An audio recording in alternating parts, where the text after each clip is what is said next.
Tahimik lang si Emil. Hindi yun simpleng katahimikan. Yun ang katahimikan ng lalaki na sanay magkubli ng damdamin.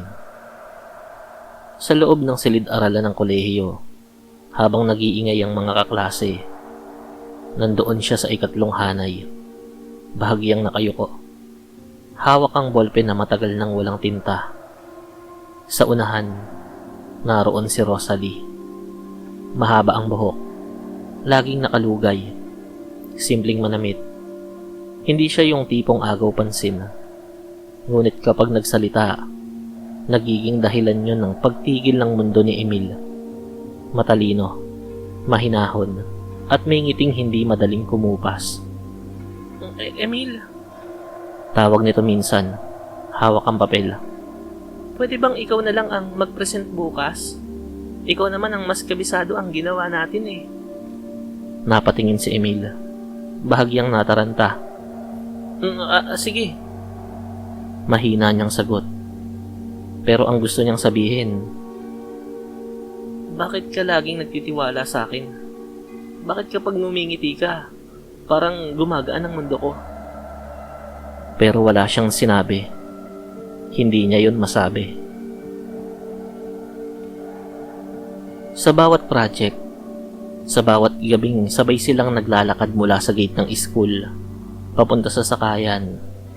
Sa bawat pagtawa ni Rosalie, unti-unting lumalalim ang sugat sa dibdib ni Emil. Sugat na hindi dumurugo, ngunit masakit sa bawat pagpipigil ng mga damdaming hindi niya magawang sabihin. Isang gabi, matapos ang thesis defense, naglakad sila pa uwi. Emil, Biglang sabi ni Rosalie, ang buti at nakilala kita. Kung wala ka, baka bumagsak na ako eh. Kapag nakikita kasi kitang nagsisipag sa pag-aaral, nagiging masipag na rin ako. napahinto siya. Iyon na sana ang pagkakataon. Gusto niyang sabihin na mahal niya ito. Matagal na. Simula pa noong una. Ngunit ngumiti lamang siya. Ganun talaga. Team tayo eh. Dapat hilahin natin ang isa't isa sa pagpupursige. Hindi alam ni Rosalie na sa likod ng ngiting yun, may pusong unti-unting nauupos. Damdaming hinahayaang makulong sa loob ng puso. Nahirap pakawalan. Bigla, dumating si Ana. Dalagang lumipat sa kanilang eskwelahan. Maingay, diretso magsalita. Walang arte at kayang-kayang pakibagayan ng katahimikan ni Emil.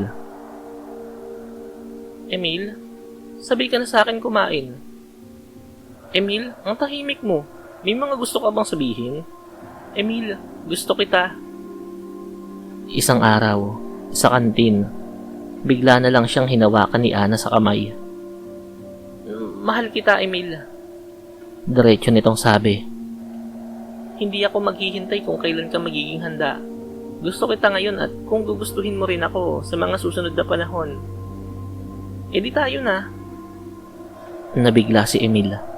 Walang paligoy-ligoy. Walang alinlangan. At sa unang pagkakataon, may umibig sa kanya nang hindi niya kailangang maglakas loob. Unti-unting minahal ni Emil si Ana. Hindi dahil nawala si Rosalie sa puso niya, kundi dahil may puwang doon na napuno ni Ana. Ngunit kahit anong gawin niya, may espasyong nananatiling sarado. Espasyong nakalaan. Para kay Rosalie lamang. Pagkatapos ng graduation, isang text lang ang iniwan ni Ana. Ayoko na. Pagod na ako. Huwag mo na akong hanapin ah. Walang paliwanag. Walang sagot sa mga tawag.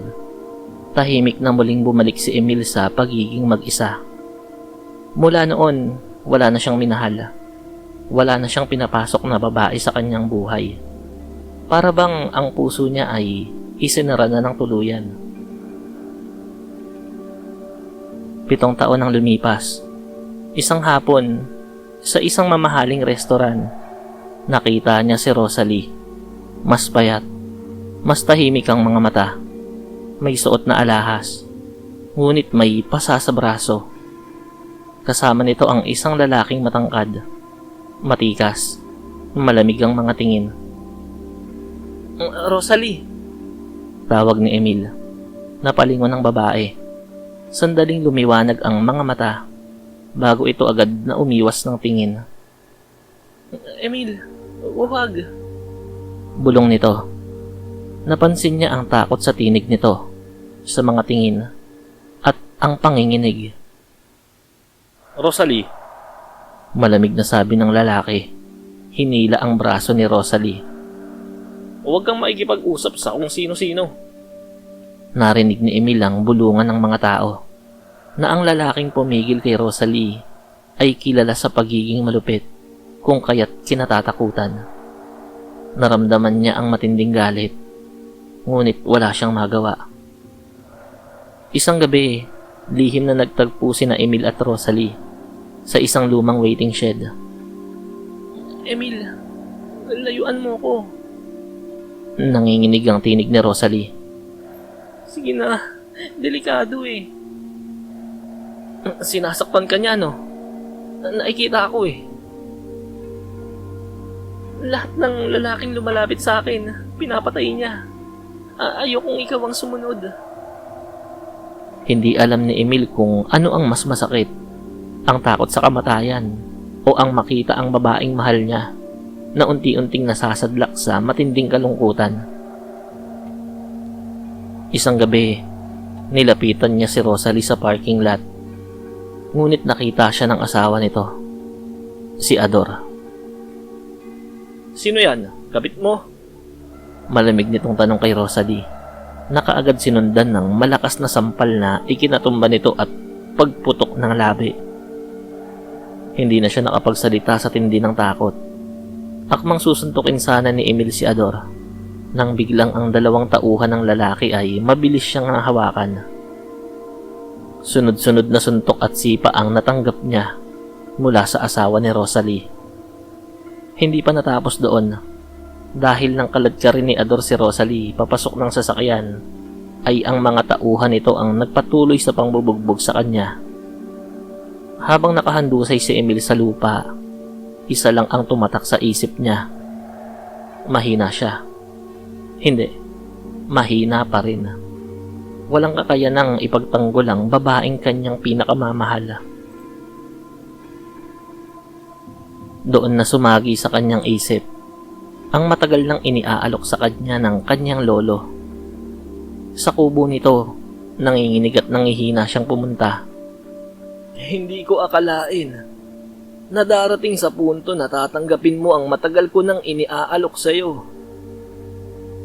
Bulong ng matanda. Ito ang pamana ng ating lahi. Oras na maipasa ko na to sa'yo, ay maaari na akong makapagpahinga. Isinuka ng kanyang lolo ang itim na itlog. Lunukin mo. Kapag napisayan, ikaw ay magiging ganap na aswang na magtataglay ng walang asukat na lakas. Walang pag-aatubili, nilunok yun ni Emil. At nang gabing yun, nagsimulang uminit at gumaan ang kanyang katawan. At ang kanyang lolo ay huminto na ang paghinga. Hindi siya sigurado kung lumakas nga ba siya, pero hindi na siya makapaghintay na makapaghiganti at mailigtas si Rosalie. Isa-isa niyang tinunton ng mga tauhan ni Ador. Sa dilim ng gabi, mabilis ang kanyang naging mga bawat paggalaw. Ang mga kuko niya ay nagmistulang patalim na kumitil sa mga tauhan ni Ador. Unti-unti niyang napatunayan sa sarili na ang kanyang tinataglay na lakas ay higit pa sa kakayanan ng isang normal na tao. Ang simula ng kanyang paghihiganti ay naging tahimik at walang naiwang bakas na siya ang gumawa noon. Galit na galit si Ador nang makita ang mga nangyari sa kanyang tauhan. Para sa kanya ay malaking kahihiyan yon kapag nalaman ng mga tao na ang isang gaya niya na nagmula sa kinatatakutang pamilya ay nakaranas ng ganoong uri ng pagkatalo. Tinipon niya ang mga natitira pang tauhan. Hanapin niyo ang gumawa nito. Kapag hindi niyo siya nahanap, papatayin ko kayong lahat. Bakit kailangan mo pa akong ipahanap? Kung andito naman ako. Sambit ni Emil sa katauhan ng isang nakakatakot na halimaw. Ang kanyang muka ay kawangis ng isang daga na nagsisipag-uslian ng mga ngipin palabas sa kanyang bibig. Ang kanyang mga kuko ay mas mahahaba na parang sa pusa. Ano pang hinihintay nyo? Paputukan nyo! Galit na utos ni Ador sa kanyang mga tauhan. Pero bago pa man maitutok ng mga tauhan ang kani-kanilang baril sa aswang, ay mabilis itong nakarating sa mismong harap ni Ador. Hawak na nito ang leeg ng lalaki ng napakahigpit. Bumabaon na rin ang kanyang mga kuko sa leeg noon. Nagsituluan na ang mga dugo. At anumang oras ay malalagutan na yon ng hininga. Ngunit biglang sumigaw si Rosalie.